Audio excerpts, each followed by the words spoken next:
नमस्ते, हमारा नाम दीपक है और आपने देखना शुरू कर दिया एकदम कड़क। हमारे पीछे आपको एक पोस्टर दिखाई दे रहा होगा और हम अभी जेडीयू कार्यालय के बाहर मौजूद हैं। इस पोस्टर ये अनोखा इसलिए है क्योंकि इसमें लिखा हुआ है बिहार करे पुकार, आइए निशांत कुमार। तो कहीं ना कहीं निशांत कुमार की एंट्री राजनीति में होने वाली है। कई बार कयास लगाए जा रहे हैं कि नीतीश कुमार के जो बेटे हैं निशांत कुमार, वो आ सकते हैं बिहार की राजनीति में। लेकिन जब भी निशांत कुमार से ये प्रश्न पूछा गया है तो वो उस पर चुप्पी साधते हैं। जिस तरीके से आप देख सकते हैं तेजस्वी यादव का जब बयान लिया गया, पूछा गया तेजस्वी यादव से कि नीतीश कुमार के बेटे निशांत कुमार राजनीति में आ रहे हैं। आइए आपको सुनाते हैं तेजस्वी यादव क्या कह रहे हैं निशांत कुमार की एंट्री को लेकर। के बेटे हैं निशांत कुमार, उन्होंने कहा कि हमारे पिताजी बिल्कुल स्वस्थ हैं और काम जो उन्होंने 19 साल किया है उसी के लिए वोट मांग रहे हैं कि फिर से उनको मुख्यमंत्री बनाया जाए। मेरे पिता उनसे भी ज्यादा फिट है। आप देखिएगा पूरी तरीके से जिस प्रकार से लालू जी ने सामाजिक न्याय किया, जिस प्रकार से लालू जी ने रेलवे को 90,000 करोड़ का मुनाफा दिलाया, जिस हिसाब से लालू जी ने बिहार को 1,65,000 करोड़ का पैकेज केंद्र से दिलाया, 4 रेलवे के कारखाने दिलाए, लालू जी ने जो काम किया वो आज तक किसी ने नहीं किया। चाहे मंडल कमीशन को लागू कराना हो, जो लालू जी का योगदान रहा हो। तो आप देखिएगा, अच्छी बात है, निशांत भाई हैं हमारे और हम तो चाहेंगे कि वो जल्दी घर भी बसा लें। लेकिन निशांत जी को सोचना पड़ेगा, जो आज उनके पिताजी के साथ जो लोग हैं, चाहे सम्राट चौधरी हो, विजय सिन्हा हो, या नरेंद्र मोदी जी हो, या चिराग पासवान हो। चिराग पासवान जी तो प्रेस कॉन्फ्रेंस करके कहते थे नीतीश जी का दिमाग खराब हो गया, स्वस्थ नहीं है। मांझी जी कहते थे स्वस्थ नहीं है। तो जो आज नीतीश जी के साथ जो लोग खड़े हैं, प्रधानमंत्री तो डीएनए का सवाल उठाते थे, तो उसमें उनकी क्या राय है? कूद कूद के हर दिन कोई ना कोई आएगा। आ रहा है कि नहीं आ रहा है? अब बोला दिल्ली का चुनाव खत्म हो, सब लोग कूद कूद के बिहार आएंगे। इन लोगों को बिहार से, बिहार के लोगों से लेना देना नहीं है।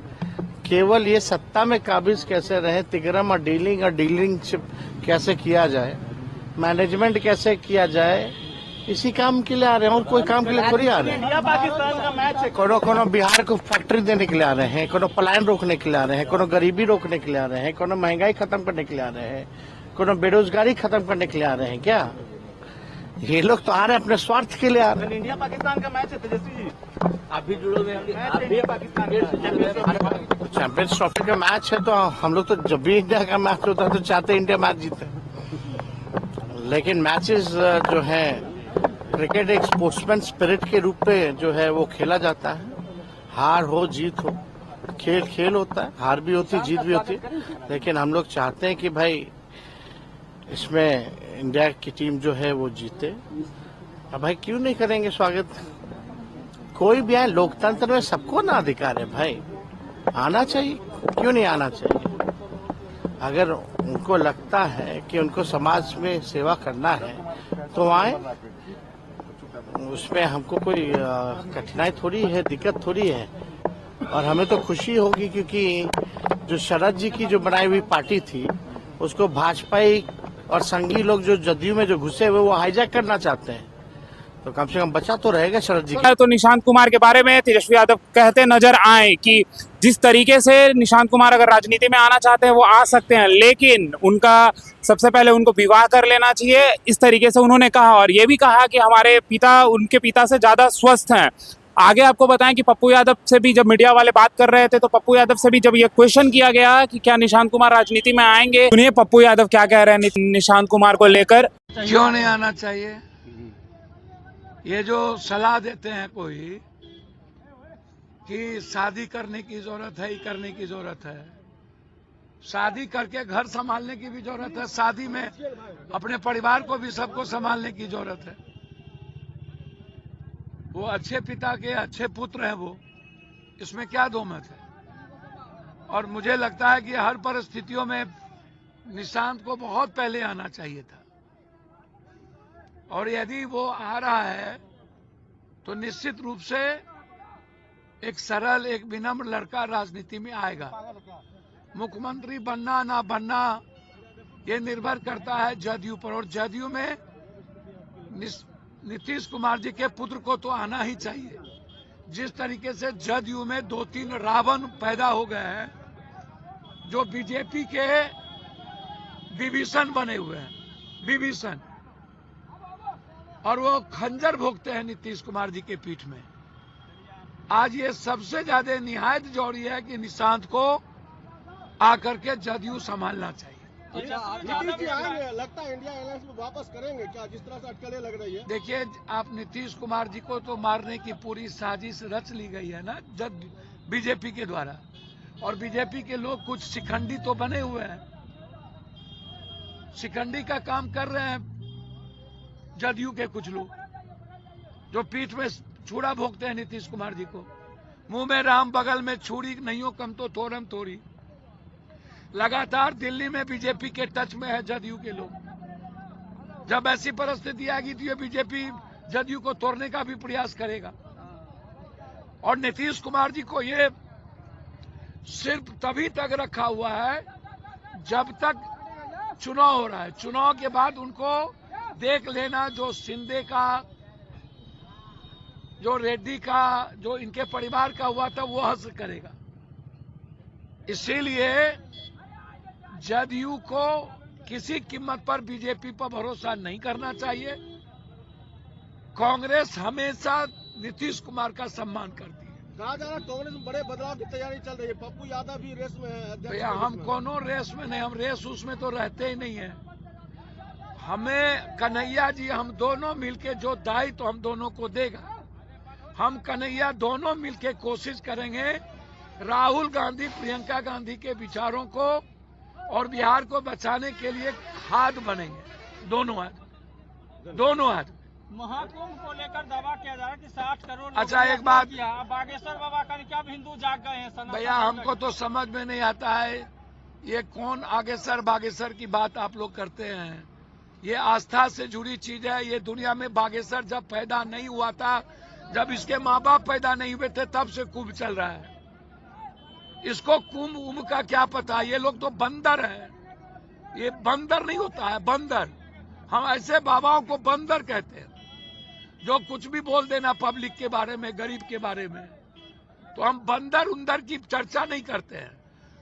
आप हमको एक बात बताइए, 140 करोड़ की आबादी, जिसमें 26 करोड़ बौद्ध, जैनी, महावीर, सिख और इस्लाम मिला करके 24-23 करोड़, और 84 करोड़ लगभग हिंदुस्तान में 5 किलो अनाज खाने वाले लोग हैं। जिसके पास पैसा नहीं होता वो जाएगा। उसमें से 1 करोड़ चला भी गया 85 करोड़ में। और अंबेडकर को मानने वाले लोग भी कुंभ में नहीं, भगवान में आस्था रखते हैं, लेकिन ऐसी आडंबर में नहीं रखते। साउथ से लोग आते नहीं हैं। तो हम ये जानना चाहते हैं, जिनको मौत का पता नहीं चला, जो लैट्रिन बाथरूम खाने का व्यवस्था नहीं कर पाए, जो लोग लौट गए, और अब ये शुरू हो गया कि डिजिटल पर कुंभ में लग कर लो। अब डिजिटल में भी कुंभ स्नान होने लगा। इतना बड़ा महापाप, महाझूठ डिजिटल, लगभग दलित, एसटी, एससी, अंबेडकर और बौद्ध को मानते हैं, और उनकी आस्था अंबेडकरवादी और बौद्ध धर्म के साथ है। तो हम आपसे पूछ रहे हैं, हमको बताइए कितने लोग गए होंगे, कितने बड़े बड़े माफिया दलाल जाते हैं। मेरा मानना है कि हमारी आस्था है, कुंभ या कोई भी धर्म का आस्था हमारे लिए है। इसका कितने करोड़ चले गए, ये कौन सा डिजिटल, और किसने गिन लिया? जिसको मौत का पता नहीं चला वो गिन लिया 50 करोड़, 60 करोड़। और जो साउथ, नॉर्थ, मणिपुर, नागालैंड, कोहिमा, ये जाता ही नहीं। साउथ के लोग जाते ही नहीं, अंबेडकरवादी जाते ही नहीं। 85 करोड़ अनाज में 1-2 करोड़ गए होंगे। तो ये बेईमानी है। सनातन पहले से ही मजबूत है। सनातन धर्म पूरी दुनिया को आकर्षित करती है। ये बंदर लोगों का पता नहीं होता। सनातन यदि बदनाम हुआ है कि इन्हीं बाबाओं के आतंक के कारण और पॉलिटिशियन के झूठ और सनातन को बेचने के कारण। चलिए। तो पप्पू यादव का कहना था कि जिस तरीके से निशांत विनम्र लड़का है, कहीं ना कहीं उनको राजनीति में आना चाहिए, और आज नहीं बहुत पहले ही आ जाना चाहिए था निशांत कुमार को राजनीति में। वो ये भी कहते नजर आए कि जेडीयू के कुछ लोग जो हैं वो बीजेपी के विभीषण बन चुके हैं। मतलब कि वो बता रहे थे कि जेडीयू के जो कुछ लोग हैं वो नीतीश कुमार के पीठ में चूरा भोंकने का काम कर रहे हैं। तो कहीं ना कहीं पप्पू यादव का ये कहना था कि जो व्यक्ति उनको सलाह दे रहा है कि विवाह कर लेना चाहिए, तो सबसे पहले उनको ये सलाह ना दे। और सबसे पहली बात ये है कि कहीं ना कहीं निशांत कुमार को उनकी सलाह है कि वो राजनीति में आए। नीतीश कुमार या जेडीयू की तरफ से किसी भी तरीके का कोई अभी हवाला नहीं दिया गया है कि निशांत कुमार राजनीति में एंट्री कर रहे हैं। तो आप ऐसे खबरों के लिए हमारे साथ बने रहे। आप देख रहे थे एकदम कड़क। धन्यवाद।